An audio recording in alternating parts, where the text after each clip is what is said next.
সুগধামিটি YouTube চ্যানেলে আপনাদের সকলকে আবারও স্বাগত জানাই। আশা করি ভালো আছেন। আজ যে ভিডিওটা আপনাদের সঙ্গে শেয়ার করব সেটা দেখতেই পাচ্ছেন যে ডিয়ারনেস অ্যালাউন্স অর্থাৎ ডিএ। তো 18% ডিএর যে বর্ধিত হয়ে বেড়ে 18% ডিএর যে অর্ডারটা হলো তারই সরকারি অর্ডার। তো government of West Bengal finance department audit branch, দেখুন মেমো নাম্বার 1132 FP2 ডেটেড 25শে মার্চ 2025। তো দুদিন দেরি হয়ে গেল আপনাদের সঙ্গে ভিডিওটা শেয়ার করতে একটু ব্যস্ততার কারণে। তো দেখুন আমরা একবার দেখে নিই ছোটো করে কি বলা আছে এখানে, বা কাদের কাদের ডিএ বৃদ্ধি হলো, কারা কত পার্সেন্ট ডিএ পাবেন। এখানে কিন্তু একটা কথা আপনাদের বলে দিই, কারোর ক্ষেত্রে বর্ধিত হয়ে 18% হলো, আবার কারোর ক্ষেত্রে বর্ধিত হয়ে 171% হলো যারা কিনা ফিফথ পে কমিশনে আছে বা রোপা 2009 অনুসারে ফ্যামিলি পেনশন পান। তো সংক্ষেপে আমি বলে দিচ্ছি, ব্যাপারটার মধ্যে কোনো গোলমেলে ব্যাপার নেই। তো যারা জানেন তারা তো জানেন, যারা জানেন না তাদেরকে বলে দিচ্ছি, এবং বিল নিয়ে কীভাবে এর এফেক্ট পড়বে সেটাও আমি আপনাদের সঙ্গে শেয়ার করব। তো দেখা যাক কী বলা হয়েছে অর্ডারে। তো দেখুন সাবজেক্টে বলছে grant of dearness allowance two state government employees and employees of government aided educational institutions, employees of statutory bodies, government undertakings, panchayats including panchayat, kormi, municipal corporation, municipalities, local bodies, etc., and also DNS relief to pensioners, family pensioners. তো এখানে যেটা বলা হচ্ছে একদম permanent government employee, government undertaking, government aided school, গভর্নমেন্টের যে স্কুলগুলো আছে পিওর গভর্নমেন্ট স্কুল, এবং গভর্নমেন্ট এইডেড এডুকেশন ইনস্টিটিউশনস বা গভর্নমেন্ট এইডেড স্কুলস, পঞ্চায়েত কর্মী, মিউনিসিপ্যাল কর্পোরেশন, মিউনিসিপ্যালিটিস এবং লোকাল বডি, তাদের সকল যে সমস্ত কর্মী আছে তাদের ডিএনএস অ্যালাউন্সের যে অর্ডারটা হয়েছে সেটা এবার দেখুন কি বলছে। তো দেখুন এখানে আবার বলছে দ্য কোশ্চেন অফ এনহ্যান্সমেন্ট, মানে এদের এই যাদের কথা বলা হলো এই সব জায়গার যারা এমপ্লয়ি আছে তাদের ডিএনএস অ্যালাউন্সের ব্যাপারে এবার কি অর্ডার হচ্ছে দেখুন। After careful consideration the governor has been pleased to decide the following. মাননীয় গভর্নর খুশি হয়ে এই সিদ্ধান্ত নিচ্ছেন কি, 1 নম্বর বলছে the whole time state government employee. Whole time state government employee অর্থাৎ যাদেরকে আমরা একদম পিওর গভর্নমেন্ট এমপ্লয়ি বলি, মানে একদম সহজ করে যেটা বলি আমরা, shall draw dearness allowance at the rate of 18%। 4% বাড়লো, আগে 14 ছিল, এখন 14 + 4 মানে 18% of basic pay with effect from 1/4/2025, অর্থাৎ 1 এপ্রিল 2025 থেকে 18% হারে তারা ডিএ পাবেন। The calculation of DNS allowance shall be made taking into account the revised basic pay and NPA. NPA কারা পান? নন প্র্যাকটিসিং অ্যালাউন্স পান ডাক্তাররা। If any, but it shall not include any other type of pay. অর্থাৎ basic পের উপরে তো এই 18% DA ধার্য হচ্ছেই, সেই সঙ্গে ধার্য হচ্ছে এনপিএর উপরে। এনপিএ সাধারণত ডাক্তাররা পান, যে সমস্ত ডাক্তাররা সরকারি প্রতিষ্ঠানের সঙ্গে যুক্ত রয়েছেন, অর্থাৎ সরকারি হাসপাতালের সঙ্গে যুক্ত রয়েছেন, তারা প্র্যাকটিস না করার জন্যে তাদের যে ক্ষতি হয় আর্থিক, তার জন্য সরকার তাদের বেসিকের 25% তাদের এনপিএ বা নন প্র্যাকটিসিং অ্যালাউন্স দেন, এবং তার উপরে তারা ডিএও পান। আশা করি আপনারা বুঝতে পেরেছেন বিষয়টা। এটা ডাক্তারদের ক্ষেত্রে এই এনপিএ আছে। তাহলে বলছে যে বেসিক পের উপরে এই 18% ডিএ এবং এনপিএর উপরে 18% ডিএ ক্যালকুলেশন করা হবে, অন্য কিছুর উপরে নয়। আশা করি আপনারা বুঝতে পেরেছেন। এইবারে আবার সেই কথা বলা হচ্ছে যে কাদের উপরে, মানে কারা এটা পাবেন।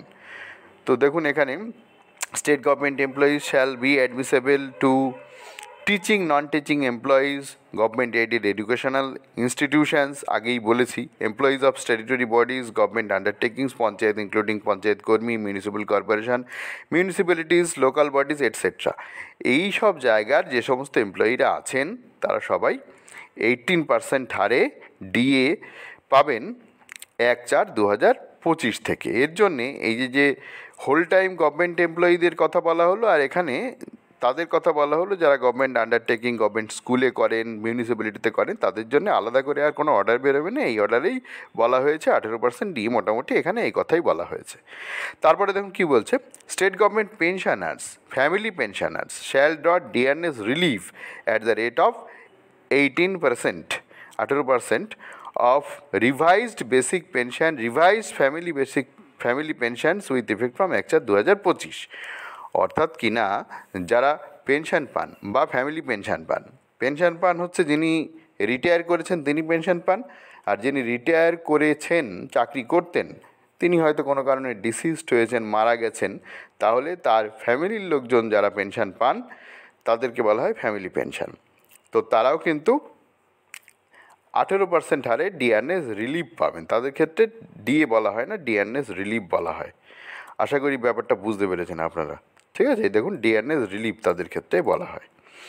তো এটা একটা গেল। এছাড়া মোটামুটি এখানে যা আছে আপনারা ভিডিও পজ করে পড়ে নিতে পারেন, বা এটা ফিনান্সের ওয়েবসাইটেও আছে, আপনারা ফিনান্সের ওয়েবসাইটে গিয়েও এটা দেখে নিতে পারবেন। দেখুন এই যে গ্রান্ট অফ ডিআরএস অ্যালাউন্স এইটা বেরিয়েছে, তো আমি এটা ডাউনলোড করেই আপনাদের সঙ্গে শেয়ার করছি, যেহেতু আমি মোটামুটি কভার করি, যা ইনফরমেশান হয় আপনাদের সঙ্গে শেয়ার করি, এই জন্যই শেয়ার করছি মূলত।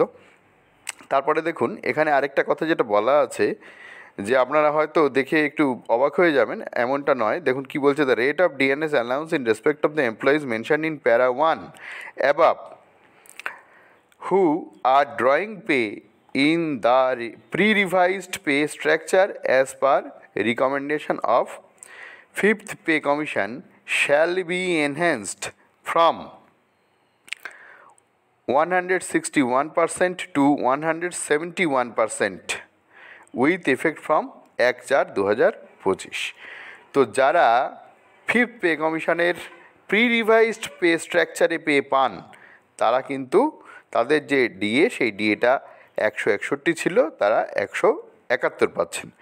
অর্থাৎ যাদের রোপা 2019 অনুযায়ী যারা পাচ্ছেন তাদের ব্যাপারটা এটা নয়, এটা 5th পে কমিশনের প্রি-রিভাইজড, মানে রিভাইজড হয়নি, তার আগে যে মাইনেটা তারা পাচ্ছেন, এরকমও কেউ কেউ আছেন, তাদের ক্ষেত্রে এই ডিএটা হবে 171% উইথ এফেক্ট ফ্রম 1/4/2025 থেকে। ঠিক আছে, এক্ষেত্রে কিন্তু দেখুন 10% বেড়েছে, 4% না 10%, 161 থেকে 171। তারপরে দেখুন কি বলছে, the pensioners family pensioner still drawing pre-revised pension, মানে ঠিক এই স্ট্রাকচারেই যারা ফ্যামিলি পেনশন বা পেনশন পান তাদের ক্ষেত্রেও দেখুন 171% ডিআরএস রিলিফ হলো 1/4/2025 থেকে। আশা করি ব্যাপারটা বুঝতে পেরেছেন। এখনও কোনো এমপ্লয়ি আছেন যাদের 5th পে কমিশনের রিকমেন্ড অনুযায়ী প্রি-রিভাইজড পে হচ্ছে, এখনও রিভাইজড পে হচ্ছে না, এবং ফ্যামিলি পেনশন বা পেনশনার এখনও কেউ আছেন যারা রোপা 2009 অনুযায়ী যাদের ফ্যামিলি পেনশন বা পেনশন হচ্ছে, 2019 অনুযায়ী হচ্ছে না, তাদের ক্ষেত্রে ডিআরএস রিলিফ 71%, এবং তাদের ক্ষেত্রে ডিআরএস অ্যালাউন্স 171%। 171% ডিআরএস রিলিফ যারা 2009 রোপা অনুযায়ী পেনশন পাচ্ছেন বা ফ্যামিলি পেনশন পাচ্ছেন, আর যারা 5th পে কমিশনের রিকমেন্ডেশনে যারা কিনা প্রি-রিভাইজড স্ট্রাকচারে পে পাচ্ছেন, মাইনে পাচ্ছেন, তাদের ক্ষেত্রে 171% ডিআরএস অ্যালাউন্স। আশা করি আপনারা বুঝতে পেরেছেন। তো এই হচ্ছে মূলত মূল বিষয়। তো এখানে আরও একটা কথা রয়েছে, দেখুন, there will be a further ad hoc increase in daily rate of wage by ₹22, মানে 22 টাকা বাড়বে with effect from 1/4/2025 for the daily rated workers. এই ডেইলি রেটেড ওয়ার্কার্স যারা আছেন তাদের ডেইলি রেট ওয়েজে 22 টাকা বৃদ্ধি পাচ্ছে, under government whose wages are not regulated by any statutory provisions like minimum wage act. অর্থাৎ যাদের যে ওয়েজ সেটা কোনো স্ট্যাটুটরি প্রভিশনের দ্বারা যাদের রেগুলেট হয় না, তাদের ক্ষেত্রে ডেইলি রেটেড ওয়ার্কার্স যারা আছেন তাদের 22 টাকা বৃদ্ধি পাচ্ছে। তো অ্যাডিশনাল চিফ সেক্রেটারি সই করেছেন, অর্ডারটা লাগু হচ্ছে 1/4/2025 থেকে। এবার আপনাদের প্রশ্ন থাকতেই পারে যে বিলটা কিভাবে হবে এবং বিলে কিভাবে আমরা ডিআরএস যে অ্যালাউন্সের ইফেক্টটা পাবো 18% হারে 1 এপ্রিল থেকে। তো এক্ষেত্রে বলি যে বিলটা যখন আপনারা জেনারেট করবেন, কীভাবে জেনারেট করবেন যদি কারোর জানতে হয় ডেসক্রিপশন বক্সে আমি লিঙ্ক দিয়ে দেবো, আপনারা পেয়ে যাবেন। যারা একদম হোল টাইম গভর্নমেন্ট এমপ্লয়ি এইচএনএমএস থেকে যাদের মাইনে হয় তাদের তো সিস্টেম থেকে পে বিল জেনারেট হয়। তো সেখানে আপনারা মোটামুটি 10-12 তারিখের পরে পে বিল জেনারেট করে দেখবেন। ডিআরএস অ্যালাউন্সের যদি এফেক্ট পান ভালো, তা নাহলে আরও 2-1 দিন অপেক্ষা করবেন। 15 তারিখের পরে যখন আপনারা করবেন এটা অটোমেটিক্যালি ডিএ ক্যালকুলেশন হবে। যদি না হয় তখন কমেন্ট করবেন, চেষ্টা করব সমাধান করার কীভাবে করা যায়। তবে কল লক করতে হতে পারে, সেই সমস্ত সম্ভাবনা আসবে না।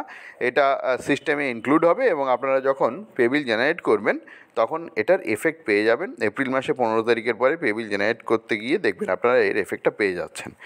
তো আশা করি আপনারা বুঝতে পেরেছেন। ভিডিও ভালো লাগে লাইক করবেন, শেয়ার করবেন বন্ধুদের মধ্যে। আর যদি চ্যানেলে নতুন হয়ে থাকেন প্লিজ চ্যানেলটাকে সাবস্ক্রাইব করে সঙ্গে থাকুন এই ধরনের ভিডিওর আপডেট সবার আগে পাওয়ার জন্য। ভালো থাকবেন, দেখা হবে পরের ভিডিওয়ে।